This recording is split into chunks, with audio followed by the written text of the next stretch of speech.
Hello, this is Kelly Acheson coming to you from Nashua, Wisconsin, and today I'm going to show you how to make this easel card using the black chalkboard cardstock. The black chalkboard cardstock is a new item in the Occasions mini catalog. It's shown right here on page 25. Tells you a little bit about the paper. One side of the heavy paper has a smooth grain that pairs perfectly with color box chalk ink pads, which we're using, and the white Stampin' chalk marker. Here's a marker. It looks like chalk on a chalkboard, so you can use that to personalize. The other side is perfect for craft stamping ink. You get 10 sheets that are 6 by 12 for $7.95, so there's a lot of paper in there. I'm also using the Big Day stamp set today. This is a free item from Celebration. Between now and March 31st, when you make a $50 order, you get to choose an item free out of our Celebration mini brochure. So, and aren't these cute? Again, they're using the chalkboard paper also. So let's get started. The first thing I did was I took a piece of crumb cake cardstock, and this is 4 1/4 by 11, and I scored it at 5 1/2. Then I'm going to run it through my wood grain embossing folder. Now I know this is the front of my card. This is the front of my embossing folder. So I'm just going to place it on here. And notice that I'm placing the embossing images all the way up to that fold. I'm going to bring in my Big Shot and my plates. Now, another thing I noticed with this particular embossing folder is that it was embossing too much. If you'll notice this card, you can see it's real wavy. It was just a little too tight in my Big Shot, so I decided to open up 2 tabs instead of just one, and that seemed to do the trick for me. I think I'm in need of some new cutting plates.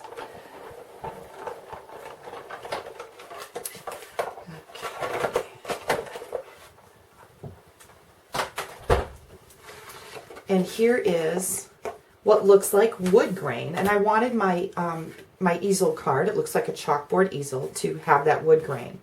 So the next thing that I'm going to do is I'm going to sponge my card so that that wood grain sticks out even more. And I'm doing that with soft suede ink and my sponge here. And I'm just going to sponge around the outside because my chalkboard area is going to cover up the inside. Sponge the whole thing if you want to. And do you see how that just really makes it pop a little bit? You don't have to add a lot of ink, but it just really does the trick. Then I'm going to bring in my decorative label punch, and I'm holding my card together, so I'm going to be punching through 2 layers. And all I'm doing here is centering it from side to side, and I'm bringing it down so there's only maybe 1/4 of the punch area left unpunched. And that gives us our easel, which is super, super simple. Okay, now we're going to get to stamping this black chalkboard.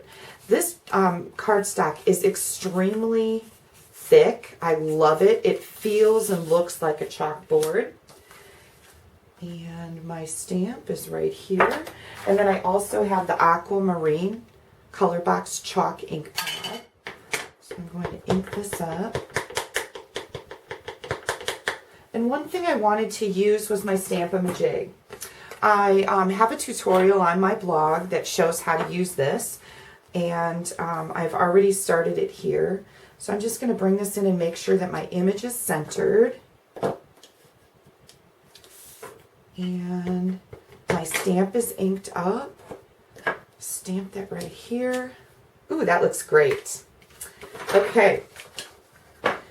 I love the vibrancy of this against the black. And one thing I tried, I'm like, well, why do you need chalkboard paper? Black, why shouldn't black cardstock work? Well, can you see the image in the middle here? That's using the same ink on black cardstock, and it really doesn't work. I've also written on here with the chalk pen So you can personalize, you can do anything you want. You can, you know, say for Ben, or you can make it look like a school. Great idea for teachers. Okay, so once I had that done, then I wanted to put a few little candles on the bottom of my piece here. And I'm just going to freehand stamp those.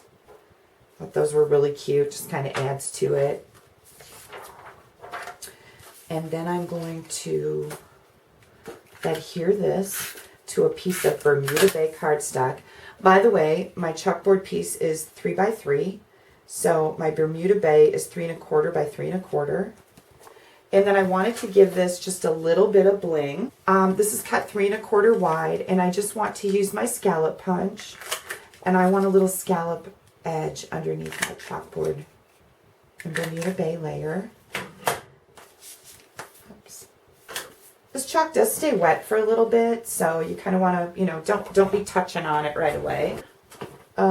Scalloped edge. This is using our Best Day Ever designer paper, which is also a free item during celebration. I like to put the glue on the back of my layer and then bring it into my scallop so I can actually see what's going on here. So there we go. Isn't that cute? I love this sequin trim. This is also Bermuda Bay, so I'm just going to cut a piece of that off, and I just kind of held it up and said, that looks good. Cut that. And then also our pom-pom trim. Isn't that fun? This is Coral Calypso, and I counted off 7 pom-poms and then just cut in the middle. If you're kind of anal like I am, that'll be a helpful little tip for you.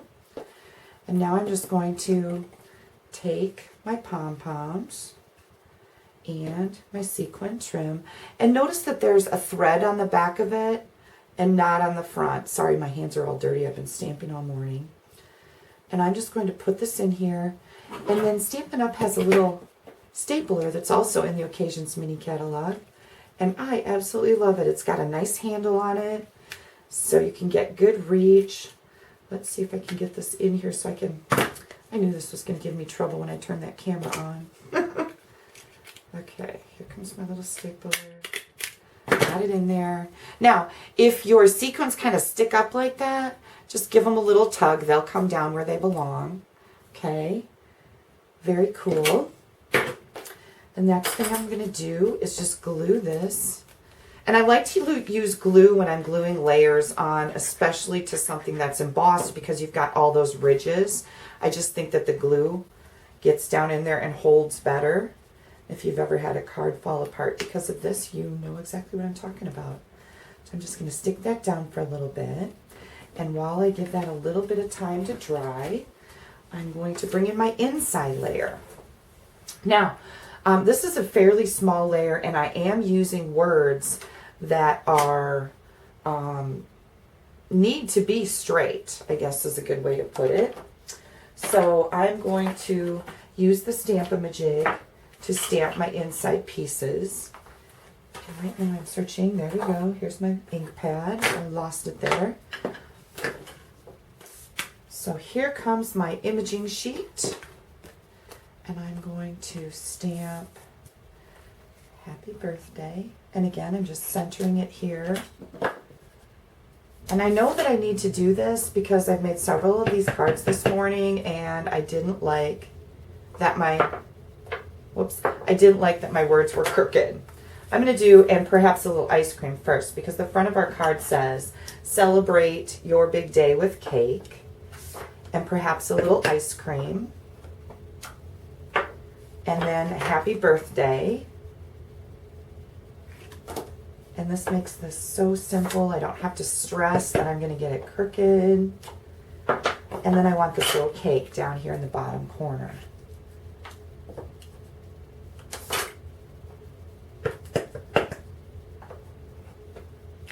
There we go. Perfect every time when you use the Stamp-A-Majig. Just going to glue this onto my inside layer. Now, if you'd like, at this point, you could put a few of the little sequins from that sequin trim you used on the front. Just use a tiny, tiny little dab of glue. I always like doing this because it kind of spices things up on the inside. And I just put them in very random places. Here we go. I'm going to just touch that glue off the middle. That's what your sweatshirt's for, right? Okay. And then this is going to go on the inside of our card.